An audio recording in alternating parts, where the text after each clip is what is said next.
Este ser llamado iniquidad llega un momento en que desecha, en que rechaza la autoridad de Dios, que no está de acuerdo en caminar bajo el orden y los principios establecidos por Dios. Así que lo primero que hace es contaminar. Y por supuesto, como no puede contaminar al creador de todas las cosas, entonces busca la forma de contaminar lo creado, porque la iniquidad lo que busca es contaminar lo creado por Dios, para pudrirlo, para corromperlo, para dañarlo, para destruirlo. Y esta influencia viene precisamente para influenciar, porque lo que hace la iniquidad es hacer que toda persona se rebele contra la autoridad que existe. La iniquidad viene precisamente para hacer que nosotros no conozcamos ninguna clase de autoridad. La iniquidad busca que nosotros seamos autónomos, que seamos independientes totalmente de alguna clase de autoridad.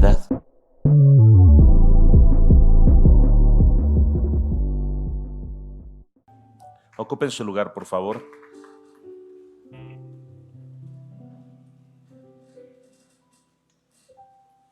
Vamos a leer Éxodo 34, versículos 6 y 7. Éxodo 34, versículos 6 y 7.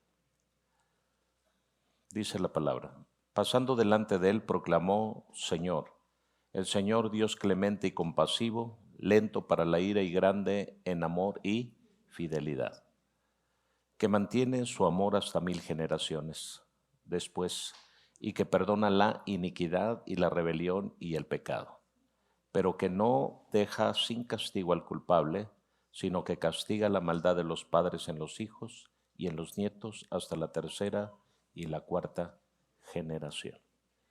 Lean conmigo: la iniquidad, la rebelión y el pecado. Quiero seguir ahondando sobre el tema de la iniquidad.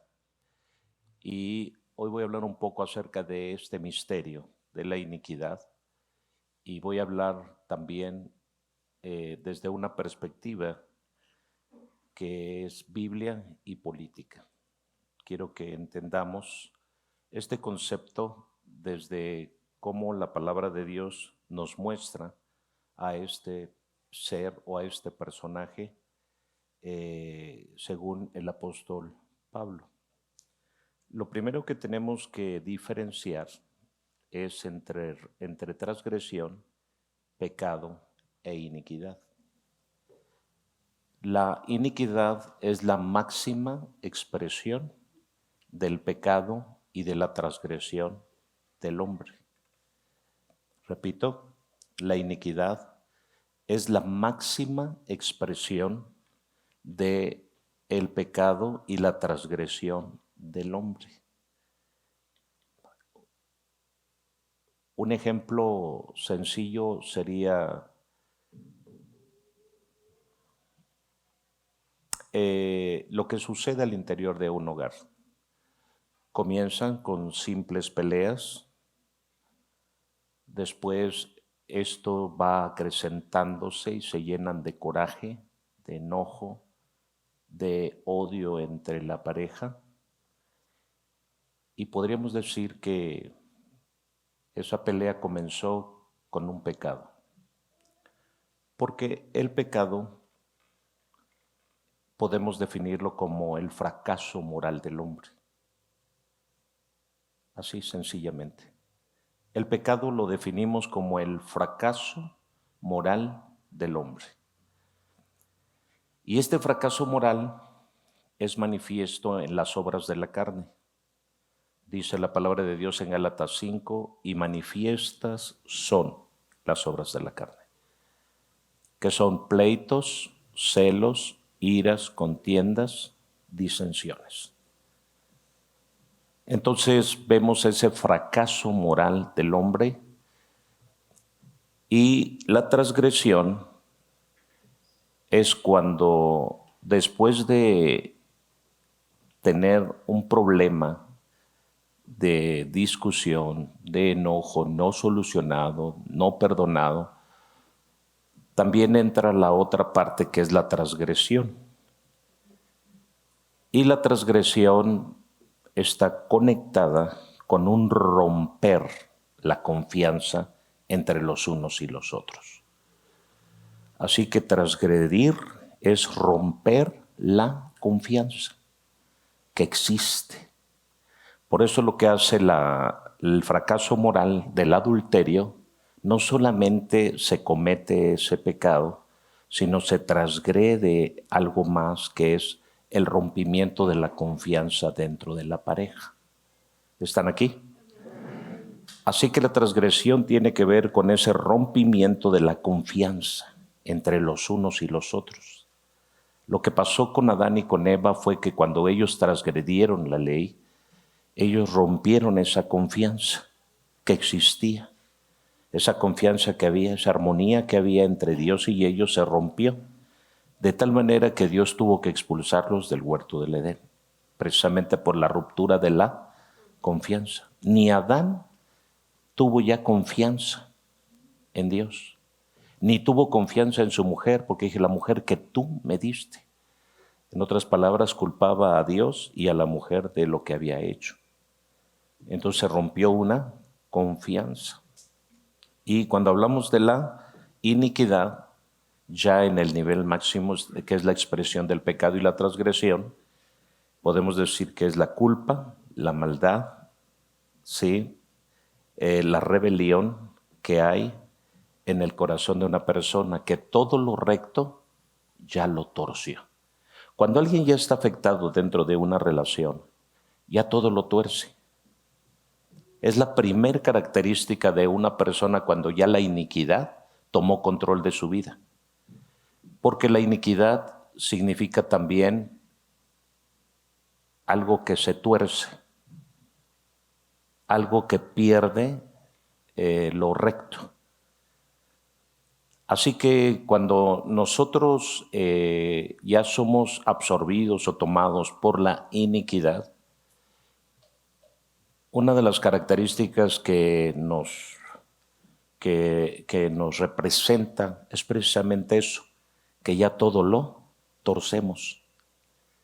Noten ustedes que cuando ya la relación en una pareja está muy acendrada, muy ya de encono, ya mal, o sea, ya cualquier cosa, sea el hombre o sea la mujer, lo tuerce. Ya no existe cosa recta dentro de la relación, cuando la iniquidad ya ha tomado control de la vida de la persona. Entonces,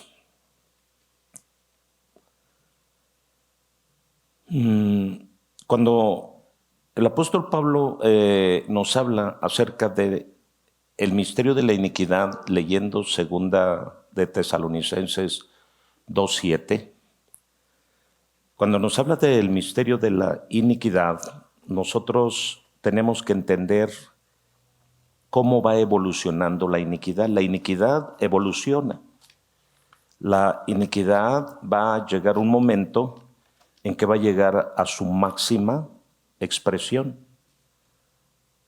¿Están aquí? La iniquidad va a llegar a su máxima expresión.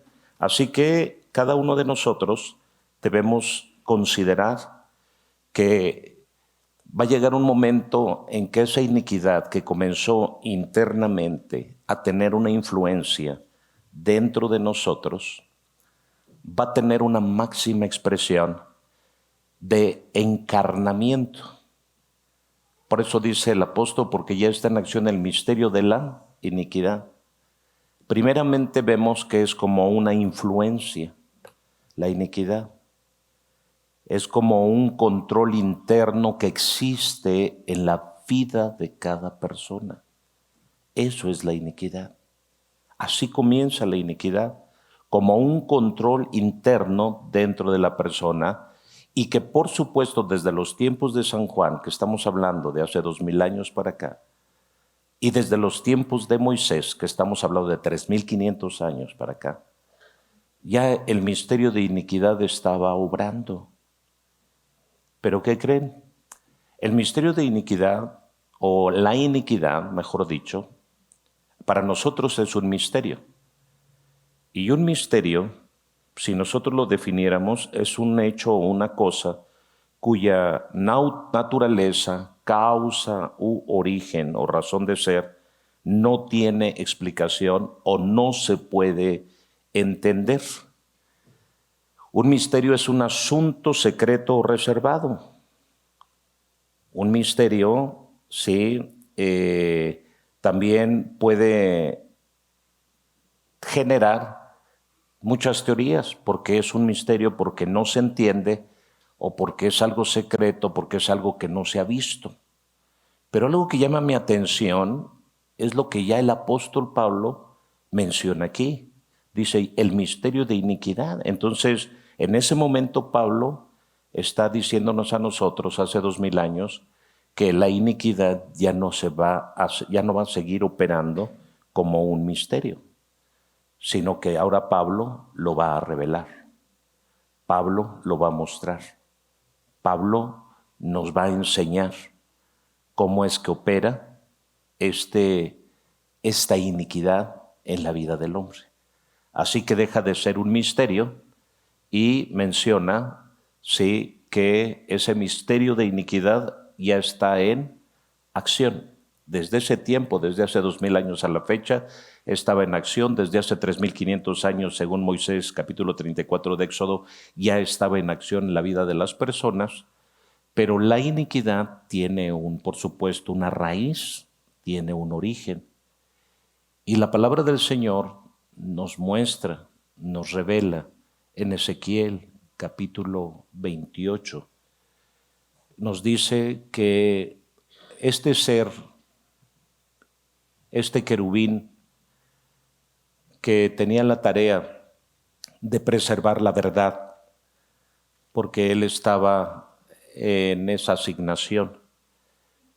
Este ser fue tomado, hecho, creado por Dios para que Él cuidara, preservara esa verdad. Lleno eras de sabiduría, lleno eras de hermosura, eras una creación perfecta. O sea, Dios creó algo perfecto. Dios es capaz de crear cosas perfectas. ¿Están aquí?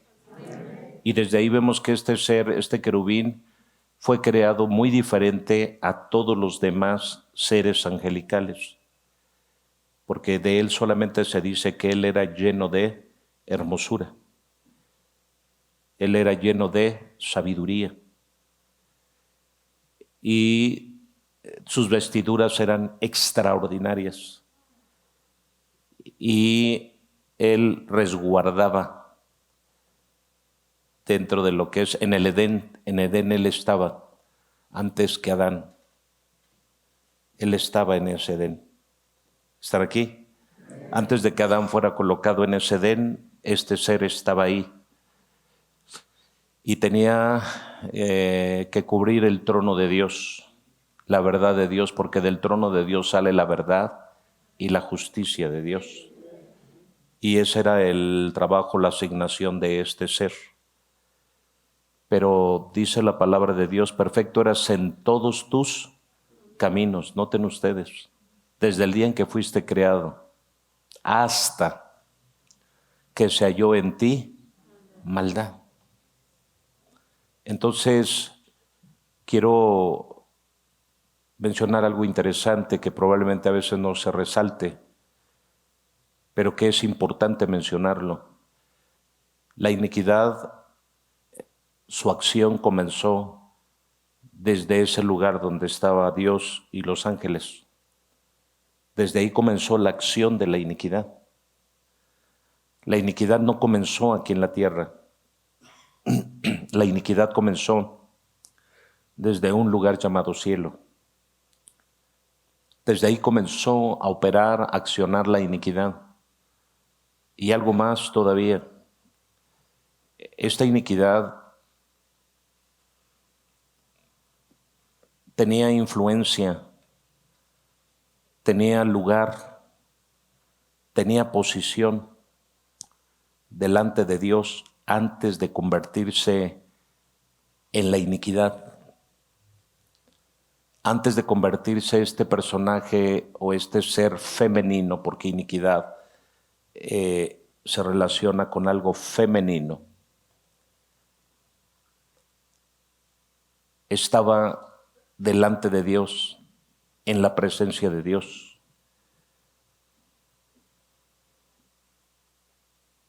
Y a través de este personaje femenino, dice la Escritura que Dios edificaba, Dios hacía, Dios construía todas las cosas que nosotros vemos, hablando de nuestra tierra. Hablamos de que este personaje se encargaba de edificar juntamente con otro cuerpo que Dios tenía a su lado, de edificar, de construir, de hacer algo nuevo. Algo que llama mi atención en Génesis es que Dios dice, vayamos, descendamos y confundamos. La teología nos enseña que probablemente se refería a Jesús y al Espíritu Santo, cuando el Señor dio estas órdenes de descender a la tierra y confundir las lenguas ahí en la llanura de Sinar. Pero Dios tenía un cuerpo, tenía una matriz desde donde Él generaba todas las cosas, desde donde Dios creaba todas las cosas.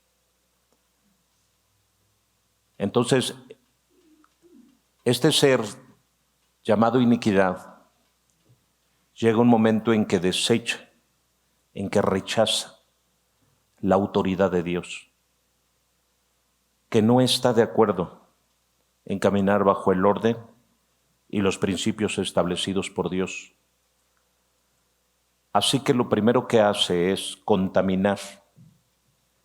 Y por supuesto, como no puede contaminar al creador de todas las cosas, entonces busca la forma de contaminar lo creado. Porque la iniquidad lo que busca es contaminar lo creado por Dios, para pudrirlo, para corromperlo, para dañarlo, para destruirlo. Y esta influencia viene precisamente para influenciar sobre la vida de este personaje, de este querubín, que tenía una asignación muy interesante en el trono de Dios. Y por primera vez es ahí donde nosotros leemos que la iniquidad se manifiesta. La iniquidad viene a influenciar. La iniquidad viene y toca a un ser angelical. Y este ser, al verse envuelto por la iniquidad, lo que hizo fue rebelarse, porque lo que hace la iniquidad es hacer que toda persona se rebele contra la autoridad que existe. La iniquidad viene precisamente para hacer que nosotros no conozcamos, no reconozcamos ninguna clase de autoridad. La iniquidad busca que nosotros seamos autónomos, que seamos independientes totalmente de alguna clase de autoridad. Este ser, cuando se revela, dice, subiré a lo alto, seré semejante al Altísimo, ocuparé su trono. En otras palabras, yo no quiero estar sometido a ninguna clase de autoridad, sino yo quiero ser autoridad misma. Cuando viene este personaje ya infectado por la iniquidad, influencia sobre la vida de Adán, sobre la vida de Eva, y los lleva precisamente a lo mismo, a que se rebelen contra toda clase de autoridad. que no sepan caminar bajo autoridad, que desconozcan toda clase de autoridad. Así que la influencia que a él le influenció también vino y la introdujo en la mente y en el corazón de Eva. Cuando vamos a Génesis capítulo 4, nos damos cuenta cómo esta influencia de iniquidad ya pasa del mundo espiritual al mundo natural. Porque Adán y Eva no fueron los primeros infectados, los primeros hombres infectados, por decirlo así, o los primeros humanos infectados con iniquidad, porque ellos todavía no estaban en esa naturaleza, ¿sí?, de humanos, por decirlo así, de carne y hueso y de sangre, cuando estaban allá en el Edén, sino hasta que ellos fueron echados fuera del Edén, entonces la iniquidad hace por primera vez su aparición, pero no en la vida de Adán y Eva como seres humanos, ¿sí?, sino ya en la vida del primer hombre llamado Caín. Y Caín es el primer hombre infectado. Génesis capítulo 4 es el primer hombre infectado por la iniquidad. Génesis capítulo 4. Y nos damos cuenta que esta iniquidad lo que hizo fue que ese Caín, porque Caín, más que hablar de un personaje, estamos hablando de un estado o de una condición en la que se encuentra el hombre. Cuando hablamos de un Abel, también estamos hablando, más que hablar de un hombre, estamos hablando también de un estado o una condición en la cual se puede encontrar el hombre. Y esa condición de Caín, es decir, el hombre puede estar en una actitud de rebelión enconada en contra de la autoridad, o puede estar en una actitud, es lo que Dios muestra en Génesis 4 acerca de Abel, ¿sí?, a donde el hombre puede estar en una actitud o en una conducta, en un comportamiento correcto o adecuado delante de Dios, siendo obediente. Ambos presentaron una ofrenda. Nos habla de las mismas oportunidades que tiene tanto uno como el otro, y por eso Dios dice: pongo delante de ti el camino de la vida, el camino de la muerte, el camino de la bendición o el camino de la maldición, para que tú elijas cuál camino quieres seguir. Así que está claro que desde el principio se muestra que el hombre tiene la oportunidad de elegir el mejor camino o el peor camino, según sea el caso. Así que nos damos cuenta que Caín representa a la iniquidad manifestada en carne. ¿Y cómo es que llega él? Primeramente vemos una clase de rebelión y una actitud de pecado delante de la presencia de Dios, porque vemos la primera cosa que nosotros notamos es la familiaridad con la que Caín se presenta delante de Dios. En ningún momento demuestra Caín una actitud de reverencia ni de honra delante de la presencia de Dios, según Génesis capítulo 4. Lo diferente a Abel, que Abel representa la honra encarnada. Porque dice la palabra que tomó lo mejor de los primogénitos. ¿Para qué? Para presentarlo a Dios. Así que vemos a un Abel con una actitud totalmente distinta, con un corazón totalmente distinto, con una conducta o con una actitud totalmente diferente a la de Caín. Vemos a un Caín familiarizado con Dios, vemos a un Caín irreverente con Dios, vemos a un Caín que cree que puede ponerse al tú por tú con Dios, vemos a un Caín totalmente ajeno a la honra que le debía a Dios. Pero vemos a un Abel que sabe honrar. Digan conmigo: Abel sabe honrar. Caín deshonra. Entonces, el principio de la autoridad comienza, dice Proverbios 1:7, a partir de la sabiduría. Y la sabiduría, es importante que nosotros podamos discernir que está conectada con un principio de honra. Es importante nosotros, sí, que aprendamos a honrar. Queremos que la manifestación de Dios venga, tenemos que aprender a honrar. Queremos que la presencia de Dios habite en nosotros, tenemos que aprender a honrar a Dios. En todo tenemos que aprender a honrar a Dios, porque el principio de la iniquidad es deshonra. ¿Están aquí? El principio de la iniquidad es deshonra. Deshonra a la ley, deshonra a la persona de Dios, por decirlo así, aunque Dios no es persona, es espíritu. Un misterio. ¿Están aquí? Así que el primer principio de la iniquidad tiene que ver con deshonra, con no reconocer autoridad. Partiendo de ahí entonces, llegamos a este pasaje de Pablo, a donde nos habla en 2 Tesalonicenses 2:7, diciéndonos que el misterio de iniquidad ya está actuando, ya está en acción, este misterio. Y ya les dije desde cuándo está en acción. No comenzó aquí en la tierra, sino comenzó desde el cielo, y el primer ser infectado con la iniquidad fue un ángel, un querubín, un ser de una alta envergadura, que era perfecto, que era hermoso y que tenía sabiduría, pero tampoco fue suficiente para que él no fuera infectado por la iniquidad. La iniquidad lo que hizo fue que, dice la palabra, que lo llenó de orgullo, lo llenó de altivez. ¿Tú quieres ver si estás infectado por la iniquidad? Sí, ve cuánto orgullo hay en ti, cuánta arrogancia hay en ti. ¿Estás poniendo atención, Israel?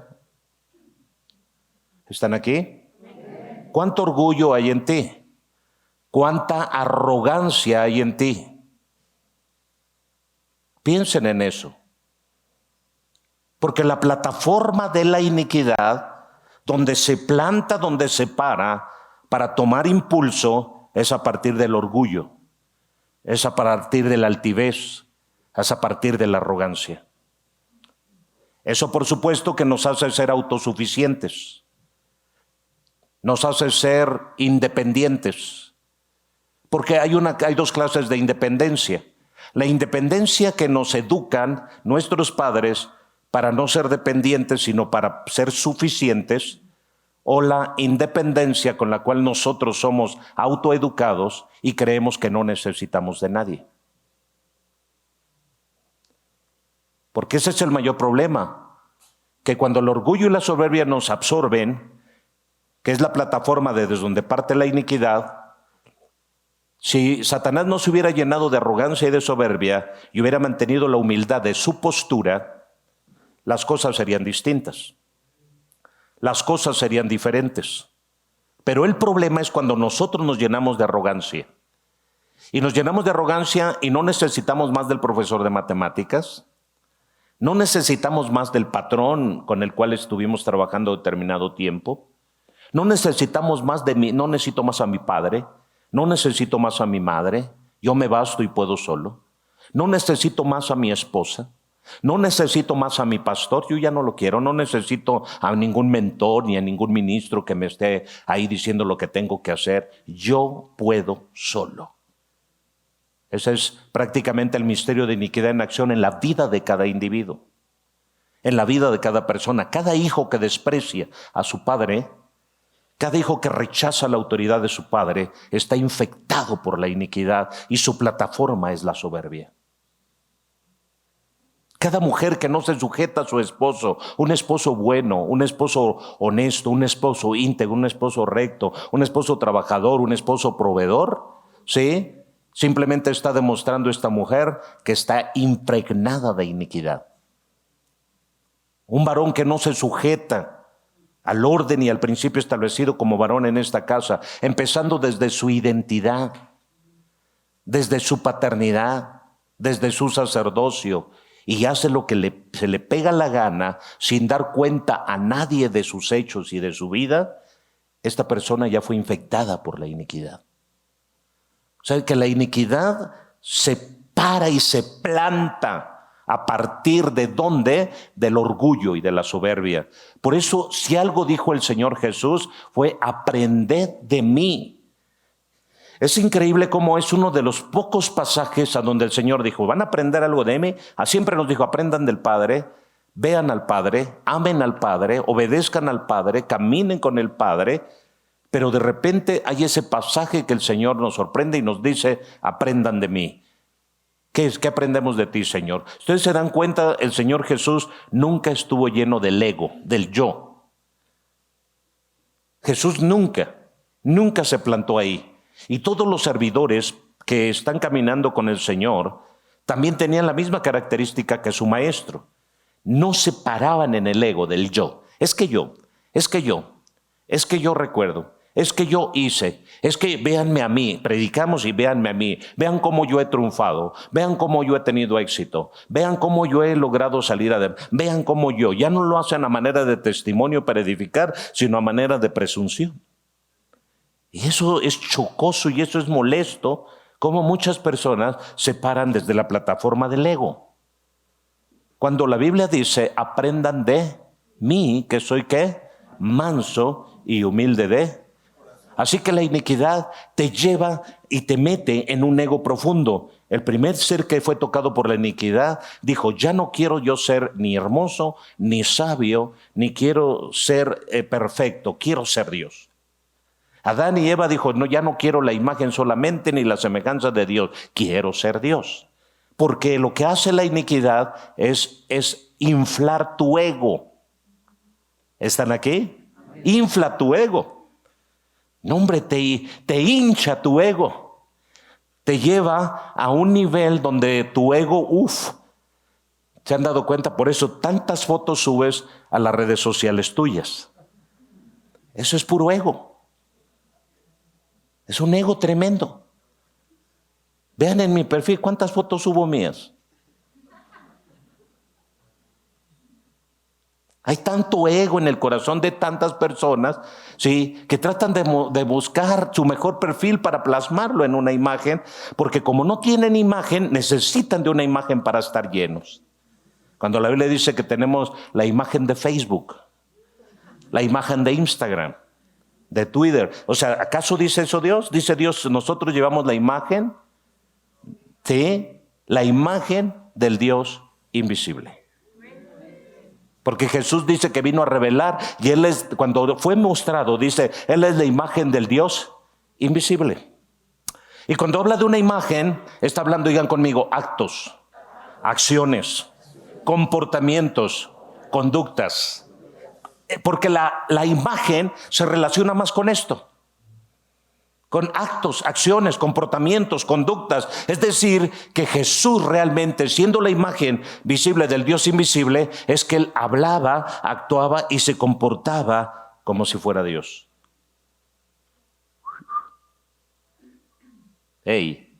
Porque sabía a quién estaba representando. La iniquidad, por supuesto, que la imagen que presenta de ti es a quien tú representas. Y no representas a Satanás, sino representas, aunque Satanás es el encargado de venir e infectar a través de ciertas obras tu vida, pero realmente detrás de Satanás hay otro personaje que es superior a Satanás. Y muchos pelean más con el diablo que con la otra imagen, que es la de iniquidad. Hay una fuerza que venció a Satanás. No, ustedes no me entendieron, se quedaron Hay una fuerza que venció a Satanás. Antes de que Cristo viniera y lo venciera en la cruz del Calvario, sí, definitivamente lo derrotara, la realidad es que Satanás fue derrotado antes por la iniquidad. Así que muchas personas, mientras esperan ser derrotados por el diablo, antes de ello ya fueron derrotados por la iniquidad. Desde el momento en que tú transgredes, de que pecas o que eres un rebelde sin causa, porque ese es el problema. Hay una clase de rebeldía que tiene una causa y hay otra clase de rebeldía que es sin causa. ¿sí? Así que hay una rebeldía con causa, es decir, me rebelo contra la iniquidad. Los discípulos de Jesús entraron en una rebelión con causa, diciendo, mira, Señor, sus amenazas, nos han prohibido que hablemos más en tu nombre, pero da a tus siervos que con toda confianza hablemos tu palabra y que sanidades, prodigios y milagros sean hechos en tu nombre santo. Así que la rebelión contra esa autoridad era por una causa y por algo que era correcto. Pero hay muchos que se rebelan sin causa, ¿sí? Porque no hay causa. Se rebelan a la autoridad sin ninguna causa, simplemente por el hecho de querer rebelarse contra la autoridad. Así que esa clase de rebelión es iniquidad que no produce ningún tipo de fruto que sea agradable. ¿Están aquí? Así que, escúchame bien. Pablo me impacta también porque está diciendo, yo te revelo, dice al presente, hay algo que lo detiene. Hasta que él a su vez se ha quitado de en medio, digan conmigo, piedad e impiedad. Yo te pregunto, ¿de qué lado te gustaría estar? ¿Te gustaría ser un impío o un hombre piadoso? Ok, entonces entre un hombre impío y un hombre piadoso hay algo, ¿sí? Los que tienen apariencia de piedad.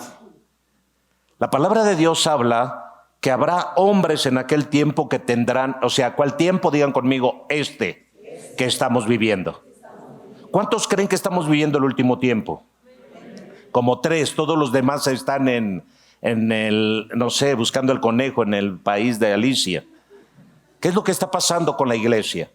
¿Qué es lo que está pasando con la gente que no se da cuenta qué tiempos estamos viviendo?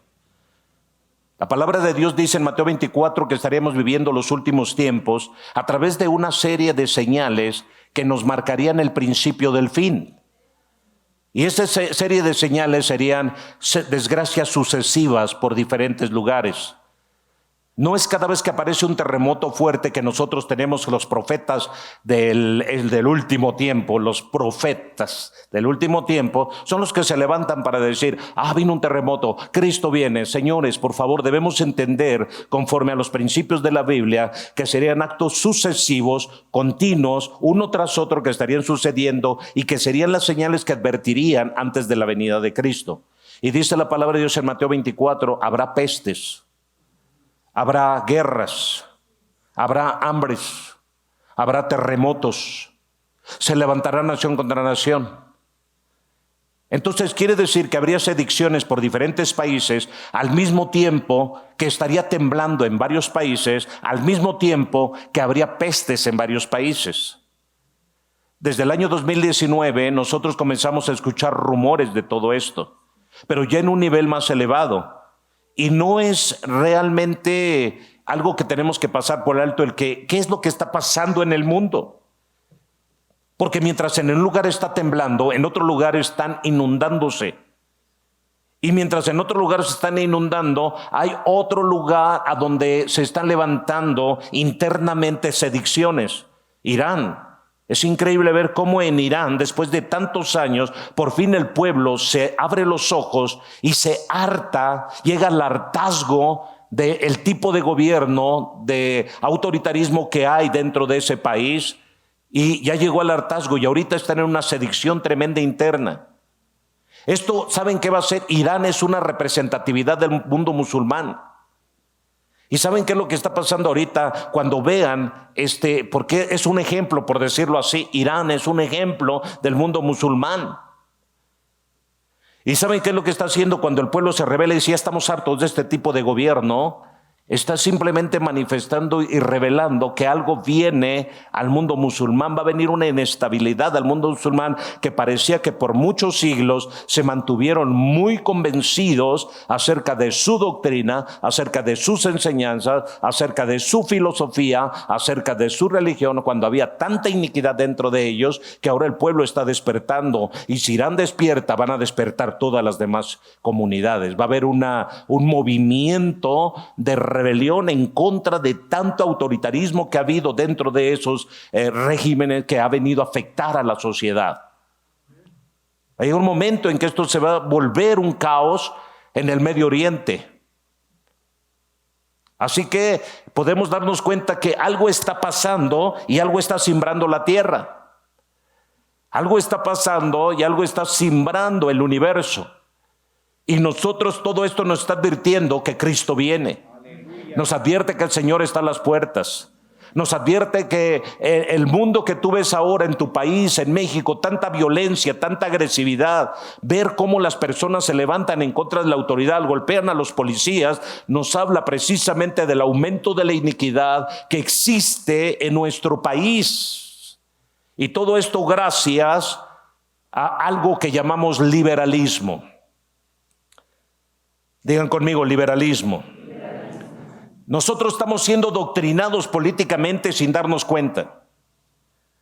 Por eso la iglesia de Cristo no es bien tolerada ni bien aceptada, y el gobierno no acepta ni recibe a la iglesia como algo que sea benéfico, algo que sea bueno y saludable para la sociedad, sino lo ve como algo que estorba a sus planes, a sus deseos, a sus ambiciones. Así que somos doctrinados desde hace décadas y no nos queremos dar cuenta como buenos mexicanos. Hay una doctrina política, económica y social, sí, que por supuesto este liberalismo fue nacido en el siglo XVIII y defiende la libertad de cada individuo y una intervención mínima del Estado en la vida social y económica. Nos damos cuenta que el gobierno poco se involucra en el estado económico en cómo se encuentra la sociedad. No importa si tiene 50 millones de pobres en una nación de 100 millones. Al gobierno no le interesa, no le importa. Les da migajas para mantenerlos quietos y tranquilos. Así que no hay presidente, no hay gobierno que realmente se preocupe por traer una estabilidad a la sociedad. Y somos doctrinados para eso. Somos doctrinados política, económica y socialmente para que cada uno de nosotros creamos que vivimos en libertad, creamos que somos libres. Jesús, cuando viene como un gran hombre de Dios, como un representante de Dios, dice: no, pueblo mexicano, ustedes no viven en libertad, ustedes son esclavos de los que más tienen y de los que más pueden, porque cuando van a un colegio los preparan para salir, para ser empleados y no para ser personas de iniciativa.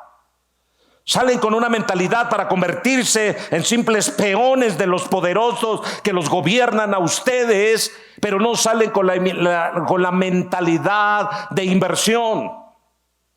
En una escuela nunca te preparan para eso. El universitario se prepara para ver cuál empresa le conviene más, y el globalismo mundial dentro de esta política y dentro de este liberalismo te prepara para ser un esclavo más, con un mejor salario comparativamente con el que más menos gana. Por eso es que tú piensas que estás mejor que el otro, porque esto se vuelve una competencia para ver quién vive mejor que el otro. Así que la iniquidad es lo que hace. La iniquidad lo que vino fue hacerle creer a este querubín creado por Dios, que era perfecto, sabio y hermoso y que tenía una grande asignación. Le vino a hacer creer la iniquidad, que con ella podría tener un mejor futuro, una mejor vida, una mejor estadía. Eso hace la iniquidad. Cuando Dios no opera nuestra mente, cuando Dios no opera nuestro corazón, cuando Dios no gobierna nuestros sentidos, cuando Dios no gobierna nuestro espíritu, cuando Dios no gobierna nuestra alma, somos muy dados a inclinarnos hacia lo que es incorrecto, hacia lo que no favorece, hacia lo que no ayuda, y dejamos de depender de la autoridad y la ley de Dios en todos los aspectos. Y nos volvemos anómonos. Cada uno de nosotros como personas, hay una clase de anomía en nosotros que nos hace despreciar y rechazar la ley, el orden de nuestro Dios. La Biblia dice claramente en muchos pasajes, incluyendo Éxodo 15, incluyendo Deuteronomio 28, donde nos dice: será que si oyeres atentamente la ley, la voz de Jehová tu Dios, bendito serás en tu entrar, bendito serás en tu salir, bendito tu canastillo, bendito tu rebaño, benditos tus hijos. Y la única condición es: aprendan a escuchar la ley de Dios. El libro de esta ley no se apartará de tu boca, antes de día y de noche meditarás en él, porque haciendo esto harás prosperar tu camino y en todo tendrás bien éxito. El verdadero éxito no es a partir de mis logros puramente humanos, sino el verdadero éxito es a partir de seguir los principios establecidos por Dios. Aleluya.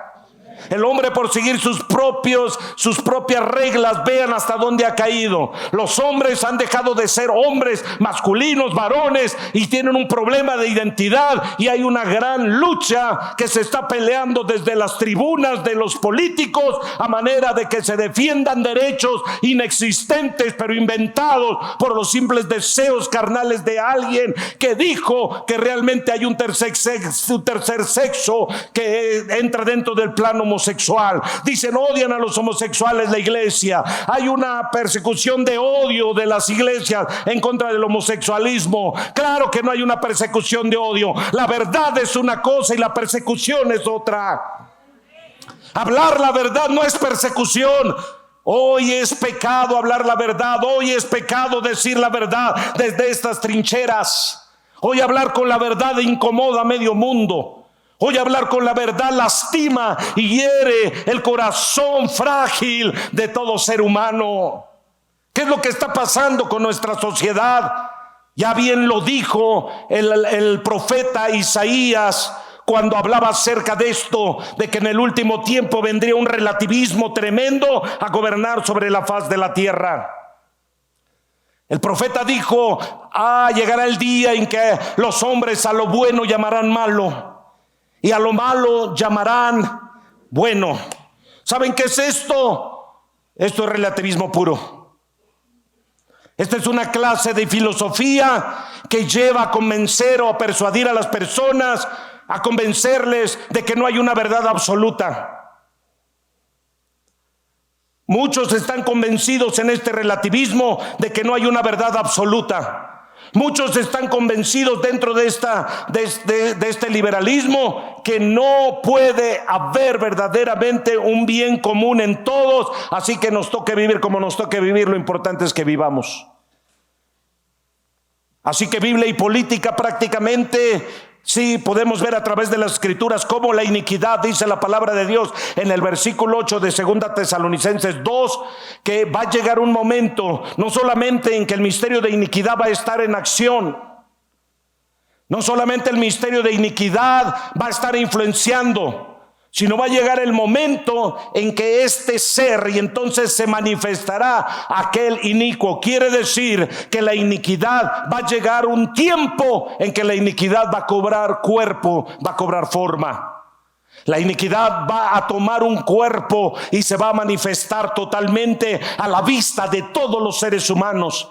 Nos vamos a dar cuenta que este ser va a ser el rey de los inicuos, va a ser el rey de los impíos, va a ser el máximo gobernante de los rebeldes, va a ser el máximo gobernante de los que rechazaron las leyes, el orden. Va a ser el rey de los anomos, de todos aquellos que no quieren caminar bajo ninguna clase de autoridad, de aquellos que se creen autosuficientes y capaces de andar por la vida sin entregarle cuentas a nadie. Este ser se va a encarnar. Así como dice la palabra de Dios que el misterio de la piedad tomó forma y se encarnó en la persona de nuestro Señor Jesucristo, también el misterio de iniquidad va a llegar el momento en que se va a encarnar, se va a revelar, se va a manifestar en el cuerpo de una persona y va a gobernar a todos en la tierra, a todos aquellos que decidieron caminar sin ley. Caso contrario a lo que es nuestro Señor Jesucristo, dice la palabra que fue obediente en todo. Aleluya. Jesucristo dice que fue obediente al Padre hasta la muerte y muerte de cruz. Aleluya. Hay algo que tenemos que entender. Venimos a la iglesia ¿para qué? Para seguir haciendo lo que querramos. No, señores, venimos a la iglesia para tener un cambio de vida, porque nos hartamos de vivir como queríamos. Cada uno de ustedes vino a buscar a Dios porque ya se hartó de vivir en la forma en como vivía, en el fracaso, en la derrota. No podemos llegar a la iglesia y seguir siendo un hato de rebeldes, groseros, pedantes y autoritarios, a donde el amor no figura en nosotros. La iniquidad, Dios habla diciéndonos en San Juan capítulo 2, diciéndonos el Señor que no amemos al mundo ni las cosas que están en el mundo. ¿Qué quiere decir esto? ¿De qué nos está hablando el Señor en esta carta? Nos está diciendo que todas las personas que no están dispuestas a sujetarse a una autoridad, a caminar bajo el orden de autoridad y principio de Dios, entonces su pasión va a ser el mundo. Las cosas y los deseos del mundo van a ser quienes lo van a liderar, quienes lo van a gobernar, quienes lo van a dirigir. Vean cómo hoy en día todo el mundo se va en pos del mundo. Toda persona se va en pos del mundo, en pos de sus deseos. No puedes estar aquí 2 horas escuchando la palabra de Dios, pero puedes estar 3 horas viendo a Marvel sin ningún problema. Puedes pasarte 10 horas viendo televisión sin ningún problema. El entretenimiento del mundo. No lees la Biblia 1 hora, pero sí 3 horas puedes estar como bobo atrás de una pantalla viendo lo que no debes de ver. ¿Alguien está oyendo? Puedes pasarte 3 horas a través de tu teléfono en redes sociales sin ningún problema, como un bobo ahí perdido en el espacio, pero no puedes leer la palabra de Dios ni media hora. Es increíble ver cómo mucha gente vive sin ley, vive sin orden. Por eso hay tanta mujer sin marido, porque si hubiera acatado la orden de su madre cuando le dijo: aguas con ese sinvergüenza, tú no tendrías los 3 hijos que ahora cargas y el marido te abandonó en su momento. Si tan solo hubieras oído el consejo. Hoy somos una comunidad a donde tenemos hijos emperadores. Ese síndrome de emperador está gobernando la vida de las familias. Hijos que gobiernan a sus padres. Hijos que dicen cómo debe ser el orden dentro de la casa. Ya el papá ya no tiene la autoridad ni la mamá. Ahora el hijo es el que pone la orden del día dentro de la casa. ¿Qué se come? ¿Cómo se vive? ¿Qué programas se ven? Todo en casa. Es increíble ver cómo ya los padres dejaron de ser padres para convertirse en las chachas de los hijos. Hijos que mandan en casa. Ellos deciden al padre si vienes a la iglesia o no vienes a la iglesia. Hijos que deciden simplemente al padre y a la madre y le dicen a qué iglesia vamos, con qué pastor nos congregamos. A mí no me gusta ir ahí, nos vamos a otro lado. Y ahí van los bobos de los padres que perdieron su autoridad y que simplemente por la iniquidad de los hijos dejaron arrastrarse por la comodidad del hijo. Para que mi hijo no se pierda, tu hijo antes de llevarte a otro lado está todo perdido, no ora, no ayuna, no busca a Dios, y ahí va tú de bobo yendo a la iniquidad, arrastrándote a ti también, siguiendo a la iniquidad, la rebelión de ese hijo que nunca lo ves en vida espiritual. Hijos emperadores que ahí están, y tú de bobo siguiendo el principio del hijo, el hijo impío que no quiere buscar a Dios. Y tú, es que no se vaya a perder, mi hijo está más perdido que tú.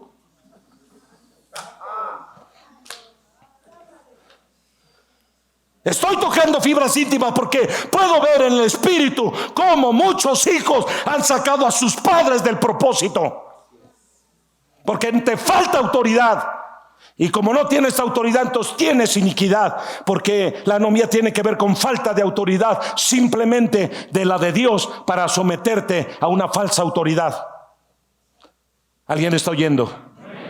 Así que como hijo, cuidado y quieras llamar a tu padre para decirle: vámonos a otra iglesia porque aquí no me gusta. Impío, primero arrepiéntete y después toma decisiones por alguien. No eres capaz de tomar una decisión por ti mismo y quieres tomar la decisión de tu casa. Aleluya. Estamos mal, muy mal. No nos gusta la verdad. La verdad nos incomoda, porque la verdad nos confronta, porque la verdad nos lleva al sometimiento de la ley de nuestro Dios. La iniquidad está en toda su plenitud. Vemos tanto chamaco allá afuera en sus motos, los Kevin en sus motos, las Karen detrás de ellos. Es increíble ver cuánta gente camina de esa manera. Y tú, padre de familia, en lugar que te fajes los pantalones y pongas orden, le tienes miedo al hijo porque ya te amenazó que te va a dar una tunda de tu tamaño. Cuidado, y mi hijo algún día se le ocurra ponerse así, porque aunque viejo, yo soy la autoridad, y aunque sea a garrotazos, pero me lo aliviano, porque así tenemos que ser como padres. Ya basta de tanta iniquidad, padres. El problema es que tú no tienes autoridad. ¿Por qué? Porque no te sometes a nadie. Como varón no te sometes a nadie. Te llama pastor Omar a intervenir y ser parte de un equipo de oración. Y tienes unas pelototas que te pesan para venir a esta casa. ¡Hey! Huevón, irresponsable, impío, inicuo. ¿Qué no te das cuenta que una autoridad espiritual te está llamando a ser parte de un movimiento a donde en tu casa quiere venir Dios traer un cambio y tú no, tú como bobo no despiertas? Discúlpame que te hable así, porque ya no tienes padre, tu padre ya se murió hace años, pero aquí está tu padre espiritual para decirte lo que tienes que hacer. Importa que estés viejo, importa que estés más grande que yo, importa que tengas 80 años de edad, aún con tus 80 no has acabado de aprender. Ya, fájate los pantalones, póngase en el orden que debe de ser, sométase a una autoridad. Por eso usted es un mendigo.